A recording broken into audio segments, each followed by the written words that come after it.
Hey, Tom. Yo. Hey, what's going on, man? How are you? What? How you doing? Yeah, come on. You just want to start the show, or? Here we go! What is going on, everybody? I'm Tom. And I'm Pat. We're best friends, and you're listening to the Reminiscent Podcast. Now I can see why you wanted to do this one first, because this is the louder one. Your boy's not going to get to sleep while you're mimicking the Maddens. Mimicking the Maddens is a sitcom I'd watch. I dig it. Yeah. Hey, how's it going, man? Man, I am... What? I'm so stoked for this. For this In the 2000s, episode. pretty much every sketch show imaginable took a stab at the Little John sketch where basically he's in an airport or something, just using those three phrases. I didn't realize there was a Good Charlotte equivalent until I revisited their self-titled album, which is more or less what we're doing today. We're only focusing on the little things. Music video, which is a fun return to high school, kids flock to see band video. We've seen it before, but they put I don't know what flavor they put on it, but it is a flavor, and we'll get into that soon. But I don't want to get ahead of myself. Thoughts, concerns, feelings? How are you? How's your hair? How's your face? How's your butt?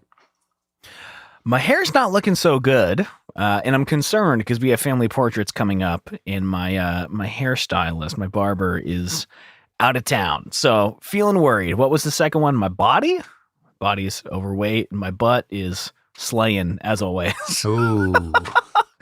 Got that thick dumpy. He's got a dumper, folks. Can confirm.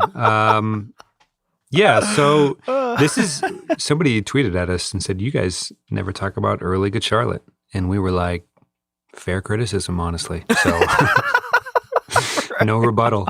Let's get into it. And you messaged me about this particular song. Thoughts, feelings about the album, Early Good Charlotte? You've mentioned this to me conversationally for a while. I definitely, as a kid, was more young and the hopeless as far as my relationship with this band goes. But your fandom goes deeper. Talk to me about it.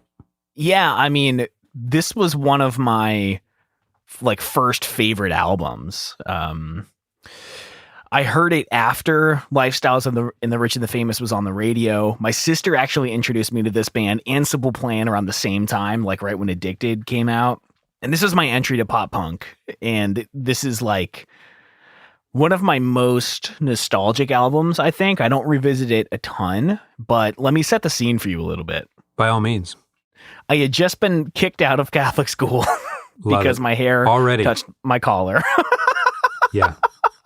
I was asked to not return. Very politely, I might add.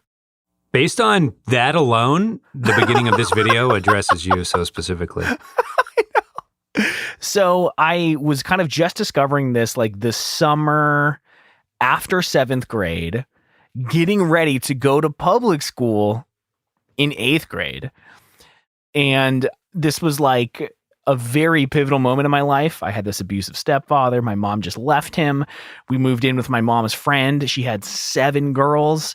I was living in the basement, doing nothing but playing Ocarina of Time and listening to the Good Charlotte self-titled album, which for some reason in my memory, it was called Clouds. I remember at one point, someone called it the Clouds album, which I guess there's a weird thing where people call the self-titled album something else, right? I mean, think of, green, blue, whatever. They're all self-titled. I don't know. Anyways, I didn't know it was self-titled, but this was my entry into pop punk. And I thought they were so fucking punk rock. I had this black beanie from Hot Topic back when the logo was still scaring my mom. Mm-hmm. And it was just a black beanie with tiny red gothic writing that said Good Charlotte. And I thought it was so fucking punk rock. Only to find out when I entered 8th grade, someone said, Good Charlotte, aren't they posers? And I was like, no! What is that? It sounds awful. There must have been a bug in the township. It must have been a township decree that we didn't know about. A lot of people, very Good Charlotte-inspired poser talk.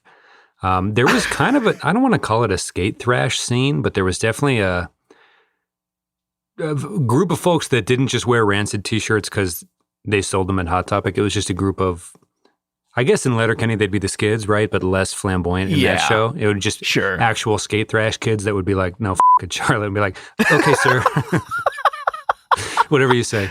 And Simple Plan was even worse, dude. And they were my favorites. No, yeah, when we like tongue in cheek, week to week, are like, yeah, you know, we're just the pop punk dorks from across the mosh pit. That's not like, no, just like for real. In most scenes and situations, that's generally how it plays out. I don't think we would claim to have the hard edge or, anything like that. But I believe it. People were not super into it, although I got a video from a high school acquaintance, eerie acquaintance the other day. They were at some open patio bar show and someone was playing the anthem and they were like, hey, this reminds me of sleeping over at your house. And I was like, man, I must have been really into Good Charlotte. And I guess I do kind of remember that phase. But there was also like an undercurrent of, I don't know, there was like a techno faction. There was a ska faction. And there was kind of that skate thrash kids that would be like, f*** your hat. Like, it's all about gutter mouth, dude. Welcome to public school, bro. Well, and you know, I thought public school was going to look like every scene of this music video. Like, we'll get into it, but like throwing the paper balls and the teacher's like, hey guys, stop! And like just can't control the classroom. That's what I thought public school would be. Quit washing your dishes. That might have been a Patreon exclusive. Or oh, sorry. Yeah. Not too dissimilar, but yeah, I love the movie Everyone's 32 and that's what I'll say about that, I guess, before we get into it. But yeah, most high school stuff we've talked about on the show, everyone's legit 35 and just the cheerleaders are super cheerleadery. And then the other one was just The New Kid or whatever, where it's just pro skateboarders just dive bombing the concrete stairs leading up to the school and stuff. Like, and a skill level that would take more years than the age of the kids they're trying to portray. But anyway, you had a hat. No, yeah, you're right. People can get good at skating young. So yeah, I'm out of my element. Whenever I talk about skate shit on the show, Tom's very ready to put me back on the other side. But so you had a hat that somebody didn't like, it sounds like. Yeah, I don't know. Someone was just like, it wasn't even like, oh, Good Charlotte are posers. I think they were like, wait, aren't they like posers? Yeah. I don't know, dude. Well, let's deconstruct. Was there something that happened after the first album, second album? Is that how you felt after that? What was your reaction?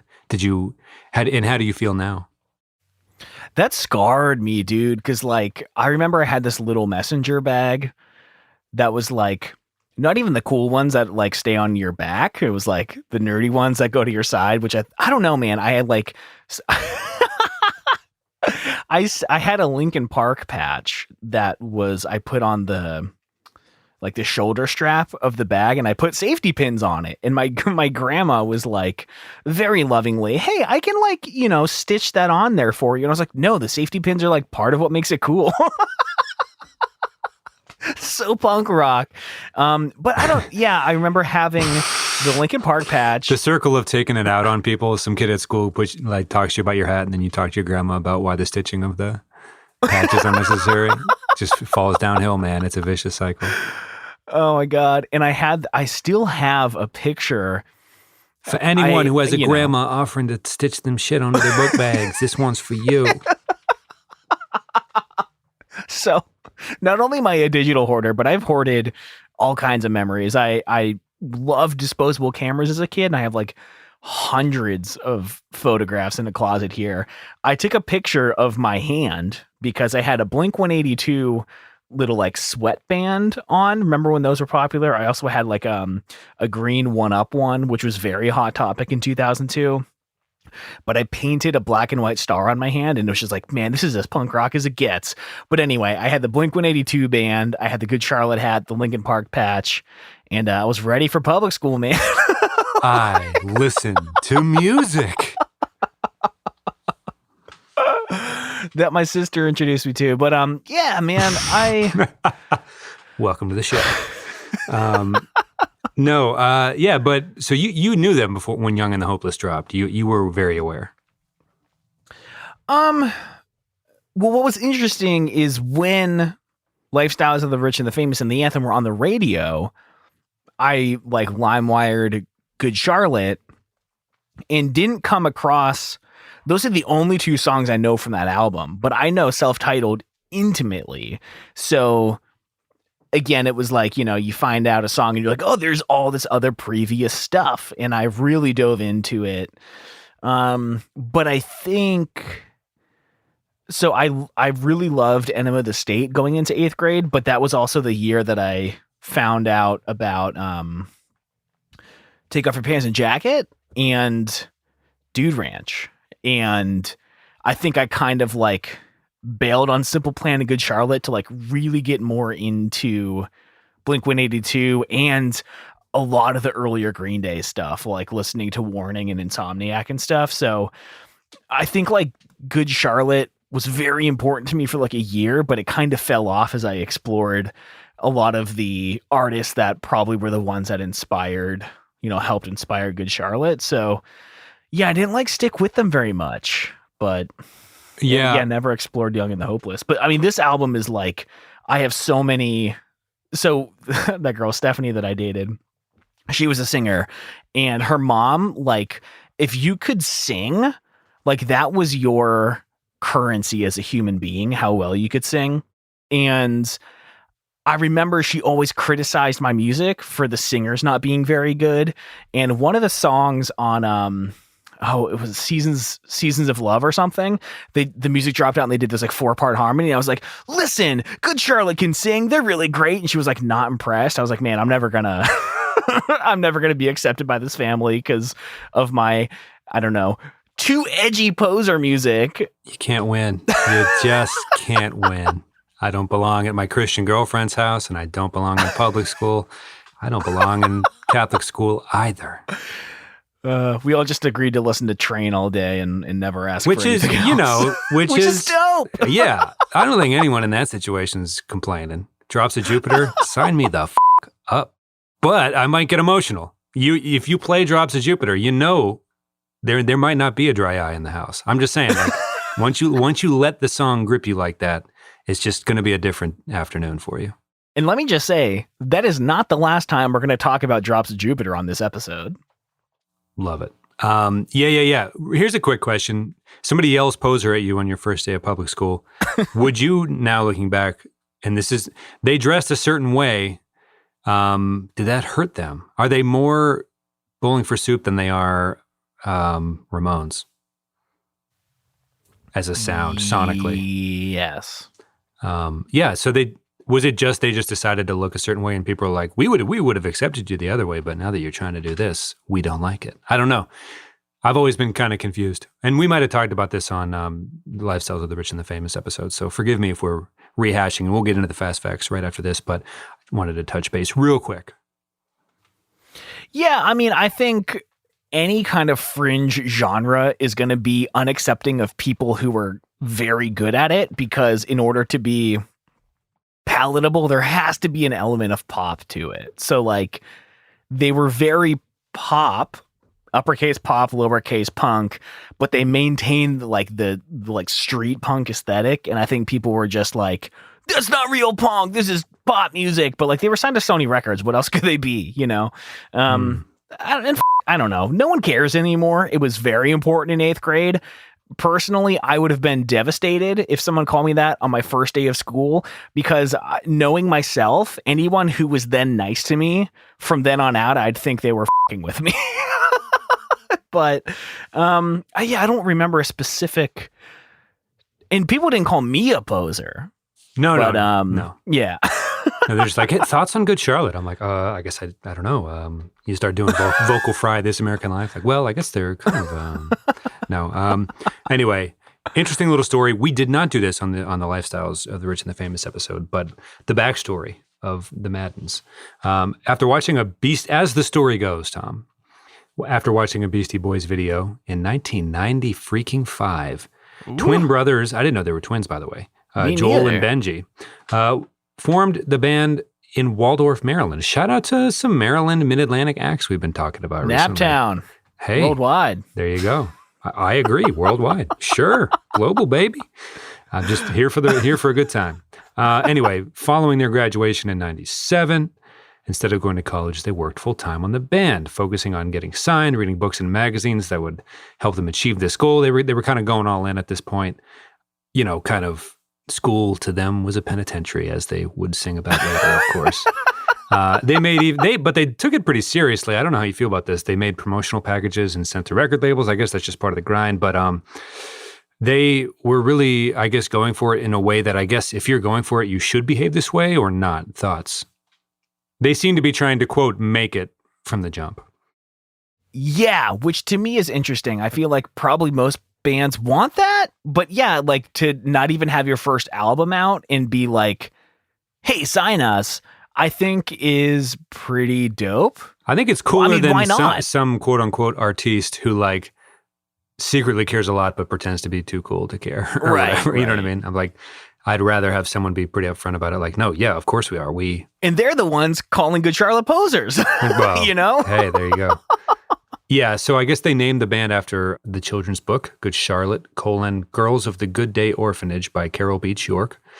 Interesting. Did not know that. They started building a fan base in the late 90s. They performed at the HFestival in 98.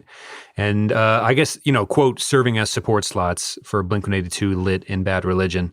I think that's the same as us saying we shared the stage with Less Than Jake.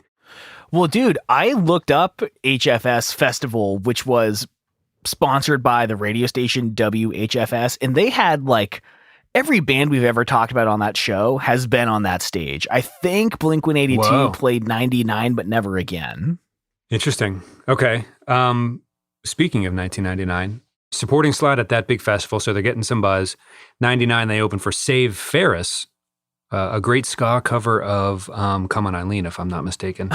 They opened up for them in Philadelphia, again in 1999. And after the performance, they, as the story goes, left a demo of The Little Things that, ended up getting airplay on the local radio station there, Y100. Damn. Sounds like Benji was pretty confident, pretty certain of the song's potential hit status with its high school theme and reality of its lyrics.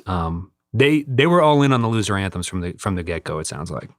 Yeah, I mean, it's interesting that like they just blew up in Philly. I mean, Philly isn't that far from Waldorf where they were from, but it's interesting that they could take off in a place that they're not from. And it was like someone maybe happened to catch the show, just happened to see their demo. Right. And that might not have been the breakthrough moment, but they were sending packages to people for years. And that was just one of many shows where they probably left a CD somewhere and then, somebody was there on the right night or whatever. In movies, it always looks that way. Like over the quote unquote overnight success, but really they probably left a million CDs at a million venues. Well, and I think they were probably at it for like 4 years at this point. Sure. Yeah. Yeah. Almost half a decade before in 2000, the self-titled album debuted. But yeah, a Sony Music employee passed the band's demo around this time to regional promotion manager Mike Martinovich, who was impressed by the group's writing ability and the autobiographical nature of the songs. And then 2000, things started going well for him.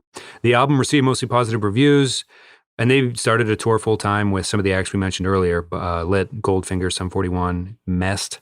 Damn. Little Things reached U.S. Billboard Modern Rock Tracks number 23, and most impressively of all, this song was featured in the 2000 film Dude, Where's My Car? Thoughts? There you go. Yeah. That's basically a Nick Kid's Choice Award right there. Honestly, that is the equivalent of that, more or less. Although not a movie for children, it should be noted as well. Yeah, a very 2000s situation unfolding here. The Wikipedia page kind of goes on to say that despite the lack of success for Little Things, it phrases it like the group's label quote unquote allowed them to make another video for the Motivation Proclamation, which was directed by Mark Webb, it sounds like. But I guess maybe there were higher expectations for Little Things than it ended up playing out, but it was in Dude, Where's My Freaking Car, which maybe it was just a low budget throwaway comedy at the time. And maybe it still means nothing to anybody, but right. Anyway, so I guess like maybe they had higher hopes, but either way, they didn't really pop off until Young and Hopeless in the way that maybe the labels or Sony thought they might. But yeah, thoughts on that, how that all played? I mean, like they did what they set out to do. They started touring and supporting people. And, but if we go too much deeper into the band's story, we're going to just get into Young and Hopeless stuff. But yeah, just they were grinding, as it were, until it happened for them.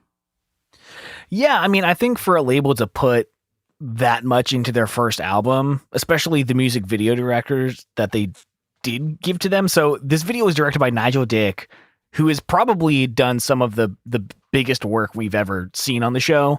He did Oops, I Did It Again and Baby One More Time by Britney Spears, How's It Gonna Be by Third Eye Blind, all of Oasis's stuff, including Wonderwall, Welcome to the Jungle and Sweet Child of Mine by Guns N' Roses, Vindicated by Dashboard, all of Nickelback, Pussycat Dolls, Backstreet Boys, and of course, he directed the music video for Drops of Jupiter by Train. Erie PA's Which was finest.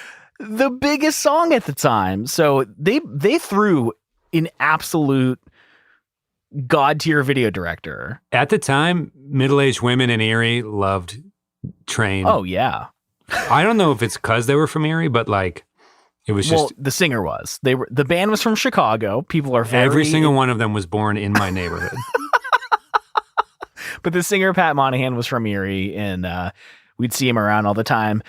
We played he had a kid in our age, so we played him in soccer. I'd see him at the I saw him at soccer games all the time and at the Erie Playhouse where my mom and I both did theater.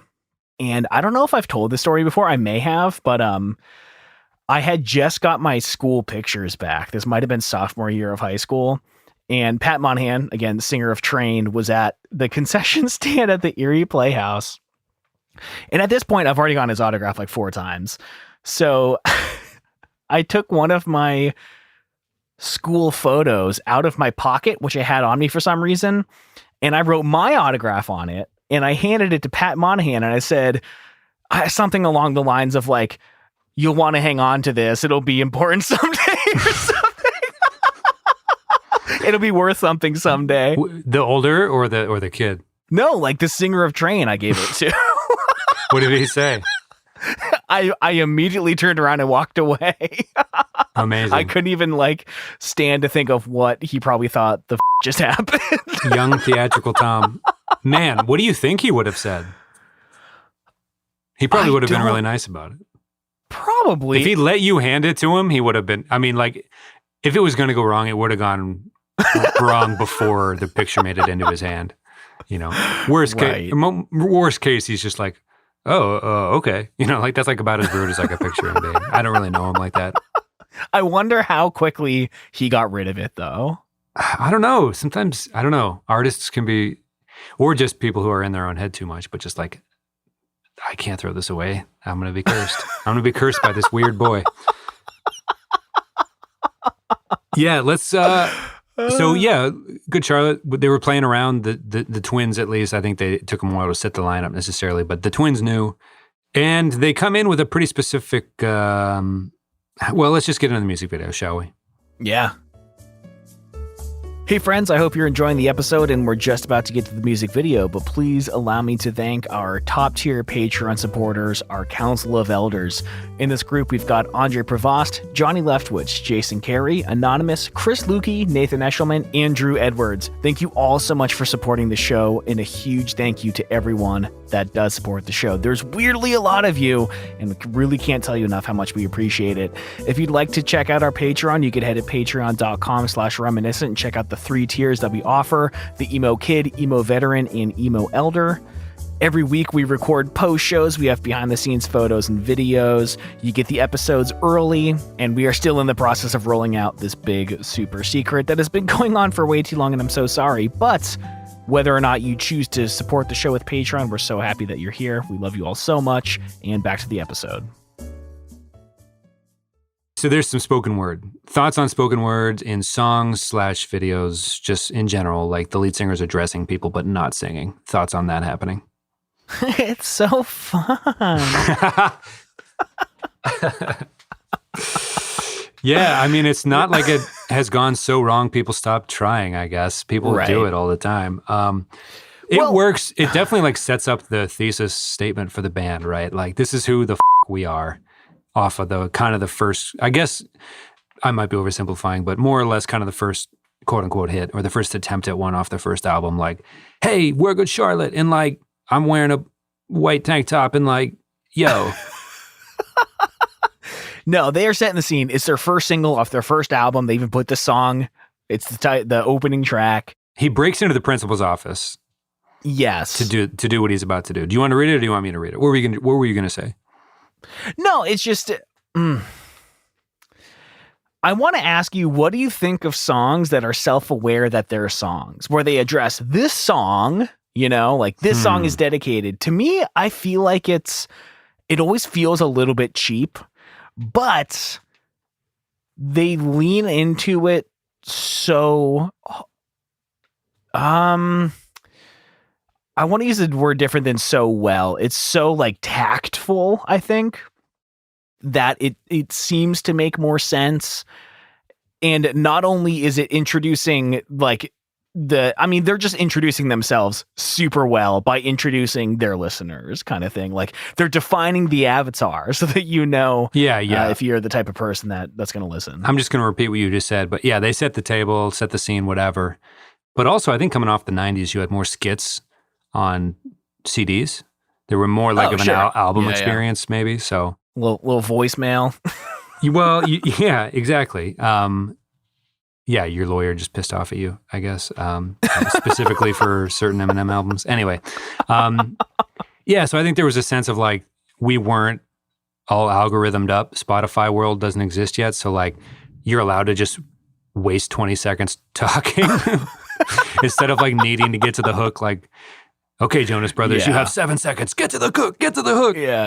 Anyway, no disrespect to the Jonas Brothers because they make very snappy pop music. But so he spends some time.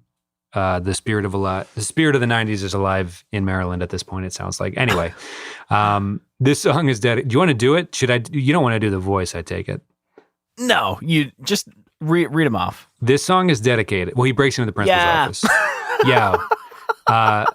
And not great. Principal could have locked the door. Doesn't. It's open. Barges right in. This song is dedicated to every kid who got picked last in gym class.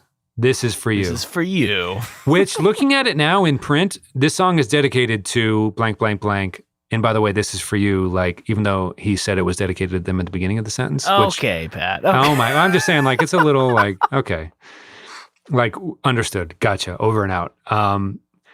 To every kid who never had a date to no school dance. Okay, then he's really laying it on thick. Just thoughts real quick. Is this a Maryland thing? You lived in the Mid-Atlantic in the DC area for a bit. Like, what is going on there with delivery? Okay, so a friend of mine, Matt, who actually went on to make music with Benji, I think. He was the drummer for my roommate Shane's rap act. He was from Waldorf, and I went over to his house before we went to Atlantic Beach or something to film a music video. And Waldorf is pretty goddamn depressing, dude. Like, it's not the skids or anything, but I don't know. I could definitely understand kids getting into trouble just trying to fill their time in that place. I guess the question is more, I don't really have what am I trying to ask here? No, really, it's simple. Do you think he's adding some zhuzh to it, adding some oomph to it? Or do you think this is just how the Maddens talk like at Thanksgiving? What do you say we never had no pass gravy? The turkey. Yeah. We never have any dark meat left. Like, is that just how they do it? Or do you think like he's in the chair, he's in the studio, he's like, hey, do what you do, but turn it up a fucking lot. Like, was the producer in his ear saying like, how about you said never, not never? You know what I mean? Like, or is that just the Maddens? Again, I'm not really saying I have a problem with this necessarily. It seems like he's really laying it on thick, but maybe I'm wrong. I don't know. Yeah, I mean, again, they were inspired by that old school hip hop stuff. So if that's what they're listening to, there's a little bit of flavor to some of that flavor, you could say. Maybe he's laying it on to call back to their early inspirations, you know? Okay. But yeah, and as a kid who listened to these words, never had a date to no school dance or whatever. This is for you. Yeah. To everyone who's ever been called a freak, this is for you. Here we go. Yeah. So he takes some time, lets everyone know who the hell Good Charlotte is. And then, here we go. Yeah, what? Come on. Here we go. What? Okay. So when I was listening, I was blasting the song from my studio, and I walked out to go to the bathroom, and I saw my wife. She was feeding our son, and she was like, "Yeah, what? Come on!" And he laughed for the first time. Amazing. To her impersonating Joel from Little Things. Baby's first pop punk, man. You called it months ago. So pretty nuts. Pretty nuts. I didn't hear it because the music was so loud, but she started screaming, he's laughing. And by the time I got there, he wasn't laughing anymore. So. There you go. But his first laugh was to Good Charlotte. Hey, there and you he go. wasn't making fun of them. He was just laughing joy with them. It was just joy. Yeah. Yeah. So as he's kind of saying this to anyone who's ever been called a freak, it pans across the classroom to the highest ratio of spiky hair kids in a high school classroom I've ever seen in any context. Yeah. How many Liberty Spike kids did you see in any class, college, high school, middle school, whatever, in any just classroom, period, during or not during school? This could have been an open house. How many Liberty Spikes have you seen? I don't think I've total, ever let alone seen in the one. same day. Yeah, right? Yeah. Maybe it's just the wrong era. I don't know, but can we just take a minute to talk about Liberty Spikes? That shit takes so long. There's so much Elmer's glue in your hair. I had a friend who had a mohawk. Elmer's? Is that the way to go? I guess so. He had a mohawk that was like 1.5 feet tall, and he played in a punk band. It was the singer of Still Frame Sky, Tyler James, who ended up, making incredible pop music, toured with the Rocket Summer, playing guitar for them. Anyways, he was telling me you have to wash your hair with bar soap to dry it out so that you can lose the extra weight of the moisture in your hair. And then he used Elmer's glue to keep it spiked. And it took so long to get it just right that he would then sleep on his side at night in order to get like a few days out of it, because it took so long to just do it for one night. So then not only is it like the prep to get it up there, then there's like special sleeping arrangements and stuff. But Liberty Spikes, that's a different thing, man. Like they're coming out of everywhere. I don't think I've ever seen them. I might have seen them at a Warped Tour in like 2013, but I don't think other than that I've ever seen them. So not like in English class? No one's waking up that early before school. Like, come on. There you go. Well, either way, so there's a lot of kids in this school, in this universe, that can relate to the message, it sounds like. Because they're perking up. They're like, wait, for me? And indeed it was. Also, that was the loudest clap of thunder I've heard in my life. I heard that. Yeah, that'll end up in the show, I'm sure. We don't have active God insurance for the show, so you can't edit it out. Those are the rules of podcasting. I don't know what to tell you. Yes. So I was listening to Young and the Hopeless a couple weeks ago while I was walking my dog, and I thought I had a good example of something I wanted to talk about on the show in terms of his voice, but this song is a better version of that. And this is a compliment.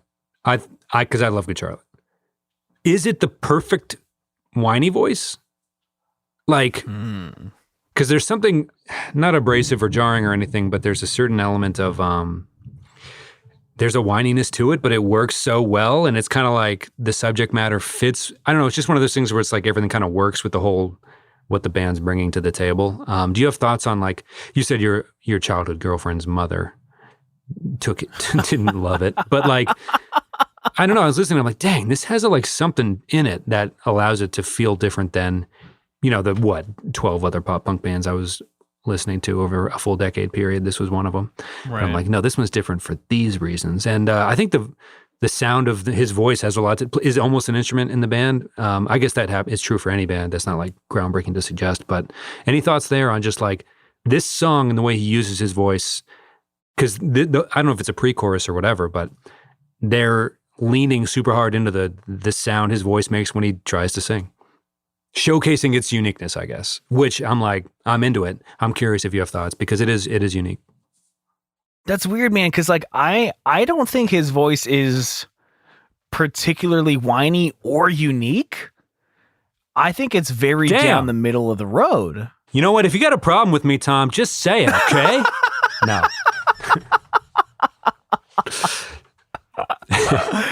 You idiot. No, deep-seated God, stuff. you're such a poser. Sorry, Madden twins. There's some deep-seated stuff that's bubbling to the surface. So you don't. Okay. Talk to me though. Sorry, I cut you off. No. I mean, it's unique enough to be like, oh, I think that's the singer of Good Charlotte, but I don't think it like stands out too far from the crowd. And just I discovered both of these bands at the same time, so I always pair Good Charlotte with Simple Plan, whether or not that's accurate. In my brain, there's a lot of band pairings. All Time Low and Mayday Parade, for example, Blink and Green Day. Whoa! But whoa! Well, we don't have time, not today. But I don't know. Maybe we do have time. All Time Low and Mayday But anyway, Parade. No. Knowing Simple Plan's recording process and how kind of terrible it was for their first album, the producer kept encouraging, or not encouraging, it seemed like he was screaming at Pierre to whinier. The kids want whiny, And I don't think Joel's voice is necessarily. It doesn't sound like life is a nightmare. Exactly. I don't think it's definitely got some nasal to it, but it's not like and egregious. again, it is a compliment because I think there's something to it that works with the subject matter and all that. It's his poetry and he's delivering it in a way only he can, and I like it for that. But I was wondering, could it be construed as whiny? You say no. It could be construed as whiny. I don't think it's that bad. But I don't want to make it to seem like a woe is me thing, because there is a pop element, there is an excitement to it. So it's not just like drowning in sorrow or anything. It's just kind of like, it's just kind of like, wah. It's almost a literal wah. But like, it's not like downtrodden necessarily. Well, not that their whole catalog avoids that, from song to song. But anyway, just something I wanted to touch on and pick your brain about, because maybe it isn't as much as I heard the other day, and if I revisited. But this song, I was like, man, it's kind of like Kid Cudi humming or something. It's kind of like, is this Madden twin in his element when he's whining? And in a good way. You know what I mean? It's like, it's in the same way I would never ask Kid Cudi to stop humming on tracks. I would never not want this Madden twin to sing this song ever. You know what I mean? I was like, please do it more. I like it. I'm just trying to like get to the bottom of it, but we can move on. Okay. So we're talking about Reduced Lunch. Yeah. Let's talk about the verses. There's one verse is a little heavier than the other. And there's a big question after the second verse that I think is the crux of the question of this episode and this whole song in general. But let's run through what we're working with here lyrics wise. Yeah. Like the time in school where we got free lunch and the cool kids beat us up. Reduced lunch. I think I might have had reduced lunch in 8th grade. And again, I was listening to this album in 8th grade. I was worried I was going to get beat up by the cool kids. But I guess the thing I learned at I don't know, there were no cool kids at that school. They don't sound very cool to me, Tom. Yeah, right. They sound like the posers. Well, that's just like sounds so super unfortunate. Like, oh God, that sounds awful. This next one's kind of interesting. There were, this sounds like capable athletes if they tried out and made the baseball team. Yeah. It was interesting because they weren't cool enough. Well. Oh, no, sorry. But they still sucked. What a luxury to be at a school where you could deny warm bodies to put on the field. I remember at Iroquois, it was just like, you want to sign up? Great, here's a jersey. Do you want to play left field right now? Or shortstop for that matter? Just like, you're in, man. Thanks for coming. No, that's interesting because there was kind of an element of like, we mentioned those skater thrash kids, and I don't know how true that is, whatever. But there was an element of people that were cooler than us, newsflash, at one point in our lives when we were growing up. But it seemed like now, though. each of them or some of them, like you'd see them skateboarding in St. Mark's parking lot, and then like, I forget his first name, Knappenberger. That might not even be his correct last name. But you see one of the skater kids from one of the grades. He's like, oh, his thing's basketball? Interesting. Like he would just show up at JV one day, or somebody would be trying to join the baseball team. It's just like, oh, hey, what's up? Welcome. Again, though, at Iroquois, you couldn't deny warm bodies. So it's just kind of like, but it's interesting when, I guess, thoughts on punk kids having non-punk, traditionally punk pursuits. I think it's very beautiful. I would not dare to High School Musical style sing to them to stick to the status quo. I say explore your interests. no matter the instance. But yeah, I found that lyric to be kind of interesting. Like, I wonder if they had a neat fastball or a interesting curveball. I'd be curious to watch a Madden brother do a bullpen session, is what I'm saying. This isn't, well, maybe it is a sport, depending on who you ask, but we talked about Jesse, who played drums in the marching band, and he was like emo kid to the nth degree. And I can't imagine there was any similarities between the songs he played in marching band and the ones he listened to when he wasn't there. I always felt like, man, this doesn't make a ton of sense, but I love it because I love this dude and he's having fun. We're all just expressing ourselves artistically. I'm sure it's even a little weirder with proper sports as well. Is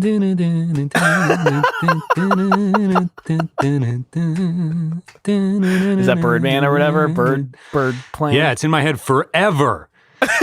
That was the all the year before I Iroquois joined. fall activities practice within a quarter mile of each other, and anyone there that summer knows Birdland. They just do. Birdland. And you play trumpet, right? Yeah, technically I was in junior high still doing the studio band stuff. So that's where they would practice the songs to get more hours for the band to practice. So technically music class. Which was technically not allowed? Well, it depends. I mean, you're teaching kids music and music, so it's like whatever. But like, it was the same people who would go out into the parking lot after school and then play while walking. Yeah. So, yeah. So being in, just regular band in school, it was just like you knew the songs just as well as everyone else, but you just didn't know the marching parts necessarily. But also, yeah, Birdland rips. Anyway, yes, punks with very specific, non-traditionally punk pursuits. Very here for it. Do what you love. You know what I mean? And you know what? The kids who didn't seem to welcome them onto the baseball team, you're the worst. You know what I mean? Grow up. What are you doing? Come on. Okay, girl breaking up with him because he's not cool enough. Well. Sure. Welcome to the show. Sorry. Hey-o. Driving... Sorry. Yeah, at this point, the janitor is letting them in the side door. They're loading up their band equipment on like a utility cart with a trailer behind it, and they're driving through campus. They seem to be tight with the janitor. Yeah, he's a former punk kid himself. You could tell by his jaw structure. Oh. And also, what's happening in the school is that all the kids are throwing paper balls at the teacher. Teacher can't control them. And again, this is what I just assumed happened at Iroquois every day. This is where all I don't know. Yeah, it's kind of interesting when you watch the video, you're like, oh, okay. So like at the beginning when he says this one's for you, he's kind of letting the school know that they're about to skip class, ride around, riling up people for a sort of impromptu show. And with the help from the janitor, they're going to throw one in the gym. I didn't really catch that the first few times I watched it, but like that's why they're kind of riding around campus, kind of hyping everyone up for the show. Yeah. The second verse though, talk about, Young and the Hopeless, they touch on this theme as well, but don't seem to have a great relationship with their dad. There's a story about someone in their life needing mental help, but they stick to the theme of the song because it's a pop song about it's the little things, So my question to you, with the second verse being decidedly, objectively, whatever, heavier in tone, subject matter, are these little things, is it ironic? Is the song like, obviously, these aren't little things, but they're shaping me, or in his eyes, they are just little things in the grand scope of things, grand scheme. Thoughts, like, am I supposed to think he thinks that they're little, or does he know they're not little, but it's just like, hey, they don't bug me that much? Because the second verse kind of was like, oh my God, these don't seem so little. Right. But is that the point? Yeah. I was like, shit. Yeah. It's almost like when you spend too much time thinking about how a word's pronounced, you're like, what the is our words? It's just like, what's pop music? But, yeah, any thoughts at all on this? Help me out. Yeah, it gets real like very quickly. And I would not call those little things little things. That is some serious uppercase T trauma happening. And yeah, those are some pretty big things. In the scope of the chorus in the song, do you think he's saying it's the little things like, does he think they're little, or are they supposed to be actually, like, is the listener supposed to be like, no, they're big, but it's just like we're brushing them off because nothing's going to hold us back? I don't know. Well, tweet at us at _reminiscent if you've got the answer to that one. Thoughts on Donald Gilmore as the name for a fictional president? Sorry, principal. Yeah, so I've got a surprise for you. Donald Gilmore is the record producer of this album. Ah, that is a surprise. And he worked with Lit, Eve 6. He did both Meteora and Hybrid Theory by Linkin Park, which has some of the best vocal production that has ever been done to this day. He did Flyleaf, Korn, a ton of like real. I think he might be in Lit. He might be the singer of Lit. I can't really. Yeah, because they supported Lit so much early on. Sony was just like, hey, you're with Lit now. Go hang out until you're more famous. Yeah. You know that Blink-182 song, Came In Through the Window, that you see on LimeWire? That's actually a band called Lit, and that's not the name of the song, but you're going to be supporting them a lot in your first early career here. Okay. It does not look like he's the singer of Lit, but okay, good it note. kept, but he did produce all their stuff. Shout out to Donald Gilmore. Hey-o. And you know what? Shout out to Sony, you know? Yeah. No, just kidding. Whatever. I have no feelings towards Sony because I don't know enough about the company. Oh, you love their PlayStation. Well, hey, yeah, thanks for the PlayStation. Shout out to Miss Mandy Moore, who's also in this music video, for a brief second. Yeah. They really underutilized her. Yeah. Was she famous at this point? Well, does it matter? I don't know. You know, she was on set that day and she doesn't get a lot of screen time. Yeah, you got to wonder what that is. It's just kind of like, maybe, I don't know. I don't know what that was. Maybe she wasn't. Maybe she was still just young, singing halftime national anthems at NBA games and stuff, getting famous, or whatever her origin story was. I forget. Either way, yeah, underutilized. I think we can agree and move on because there's not much more to say. But well, I mean, she was the girl that dissed him, so they're not trying to give her a bunch of screen time anyway. She's supposed to suck in this song. Is she that girl as well? I just thought she was standing outside the school mid-song because I did not think that original girl. Maybe she is. I think she is because when they sang that part, it was a pretty close-up of just her. So I think she's actually, you know, it's interesting. I think Mandy Moore has in the past been romantically involved with artists and musicians. So who knows? Maybe she and the Madden brothers had a cup of coffee. Who am I to say? But yeah, arguably underutilized in this music video. So something that we have failed to do this whole time is mention that, yes, they are prepping the entire school. They're setting up a stage with streamers. They're plugging their music into... Were the streamers there at the beginning? It's a lot of streamers, man. Yeah, maybe they hijacked a pep rally, you know, because this is like, Avril Lavigne running through town to do a show in the middle of a busy intersection. Yeah, it's kids. The logistics kids would be music outstanding. video for sure. Right. I don't know if this is a better high school show music video than the Click Fives just another, but it is close. Close and similar. Real close. I would say they had a doofier fake principal, but this one's pretty and doofy. A helicopter. He's like looking around like, wait, you're plugging a thing into what? I should have locked my door this morning. On the one day I don't lock it. People are hijacking the whole damn system, man. Oh, man, what are you doing, Donald? What are you doing? You suck, man. Oh, shit. You're missing the show they started playing. No. Oh, the janitor just closed the fucking door in my phone. Son, I can't get a fucking win, man. Oh, God.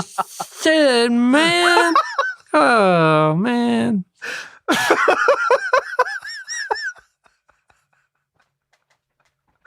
Oh, my abs are cramping. Oh, my God. Anyway, that's pretty much the principal's arc in this video.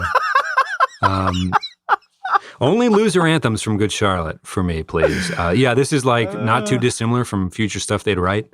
I'm not here to say that like they wrote the same album twice necessarily, but because that's not the case. But if it's a hit and it is just a loser anthem, yeah, I'm interested. I'm here. I'll listen. Yeah. Oh, it's great. I mean, this song is incredible. I've never seen the music video until yesterday. And it's super fun. There's like light PDA at the end. The band members are like finally getting the girl. Again, like too many streamers arguably, but they're having fun, smashing their instruments. And walk me through a little bit of a gag at the end where they go to the front of the school where they would have like announcements, I think, right? And like at a fast food place, they'd put like, "Hey, the fish is back" or whatever. It's one of those type of signs. The fish is back. Bucket. Yes, if you've hung that phrase, you're getting fired. I think you left out probably 4 words or something. Fish back. So they did like, what are these, anagrams where the letters are all jumbled? Bananagrams, I think that's right. And someone's putting the sign up and the band is watching them, and we get a couple different variations. Rage.coolth. Dat Ho Are Cool G. Yeah. Tooth God Lacer, Ratco Ghoul, and then eventually they get it right as the band is, nudging like, oh no, that one over there, that one there, and we get Good Charlotte. They have completely taken over the school now. It is their branding on the front announcement board, and everyone looks pretty pleased about it. They do look pretty pleased about it, and all in all, a good day for the boys in Good Charlotte. It seems like, not for the principal so much. Again, not quite as doofy as the Click 5 Just the Girl music video principal, but still goofy nonetheless. Doofy, that is. Yeah. My apologies. I mean, it's a great first music video. I mean, usually we're getting, just a performance, band in a box, maybe in a basement somewhere. I think of Saturday's Fall Out Boy. I think of Fall Out Boy's Saturday. It's just kind of them performing. It's it's an advertisement for, look at these cool kids. They make music. And yes. Good Charlotte had that sweet Sony money to put in a storyline, get some streamers going. I think they might have misread the room a bit, given him such a greaser look. And maybe he was starring in the high school spring production of Grease and just was ready for the show, but he rips his jacket off with the white tank top and everything, and just it's like, okay, again, it's kind of like the way he talks at the beginning. It's kind of like, is this you? It's hard for me to know. Yeah, I love this song for sure. Also, a rare song where maybe not that rare, but kind of like King of the Beach by the Waves, but a song where like the pre-chorus or late verse is more catchy than the chorus itself. Because I don't think the part where he says, that's obviously like, I don't know, the part of the song that sings to me. But where the chorus is just kind of a space filler. It's weird. It's like, I don't know. This just seems rare to me where it's like, yeah, we'll do the chorus, but like this is the part that's like us doing our thing. Yeah. Or the focal point of the song, so to speak. Yeah. That's great. It's a killer way to open up an album. I think from there, does it go right into Motivation Proclamation? I don't know, but it is interesting that those, maybe the vocal address is more important from a Good Charlotte career standpoint, because it's the first sounds you hear from the band introducing themselves. So it's not just a music video trick. Yeah. It's them like, hey, welcome to us. We're a band. And this is kind of our shit. So yeah, it makes more sense now. Now I'm like way more willing to like live with it and forgive it. Not that I wasn't before, but now it's like, yeah, no, go for it. It's literally, the introduction to the band. And then it goes into Waldorf Worldwide in the Motivation Proclamation, which we've talked in the show before about, the run of 3 songs, thinking of the first 3 songs of Ocean Avenue. This is a killer opening 3 songs of an album. I mean, this album is a front to backer, like absolutely incredible. We're having a good time. Yeah. Next week, we're talking about Desert Island stuff. We're Desert Island Redemption. So, buyer beware. No, that's not right. Anyway, that's going to be a tough one. Songs of the week. Yeah, that's like one of those mental flubs where it's just like, shut it down. It's over. Buyer beware, podcast listeners. So I've been listening to the band ERRA a lot. They're like a really sick metalcore band that they have clean vocals that's very reminiscent of Seosin. And it's like the intensity of 2007, 2008 metalcore, but with the more modern, sophisticated production and some songwriting, composition stuff. I've really, really been loving this band. The song Valhalla off of their 2018 album Neon is really great. This whole album is really good if you're into metalcore with catchy choruses. Give me Mostly because I've been driving my wife's car a lot lately. RIP to the red car, the red 2005, 2004 Hyundai Elantra that is no longer with us. But anyway, radio summer stuff has been some of my songs of the week lately. Not that I'm apologizing for that, but give me Deja Vu by Olivia Rodrigo. I know I did very late to the party on Good For You. Good. And honestly, driver's license for that matter. But Deja Vu is probably my favorite. Like I brought up Good For You just because emo Twitter seemed to be very enthralled with it over the last couple of months. But just from a me enjoying something perspective, Deja Vu fucking rules. That song's great. What a great song. Anyway. It's so great. Yeah. And the music video, I believe it seems like it might have been filmed at the same beach where All the Small Things and that not One Republic, One Direction music video was filmed. I think it might be on those same rocks. Interesting. Which is Santa Monica or whatever it is.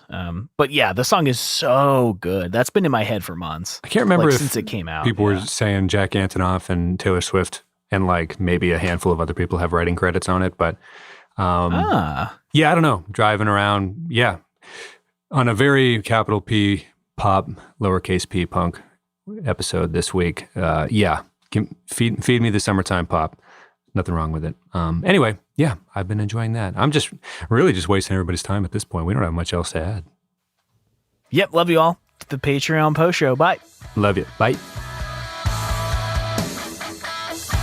Thank you all so much for listening to the episode. Good Charlotte, more like Great Charlotte, put out a weirdly great first album with a major label. They have done what very few bands have managed to do. If you've ever heard this album called Clouds, hit us up on Twitter at ReminiscentFM and let us know. Also, has a ragtag group of punk teens ever taken over your high school and hijacked the announcements in the gym and cafetorium with streamers? Let us know. We'll talk to you all next week with the situational desert island episode. Talk to you all next week. We love you all. Bye, everyone.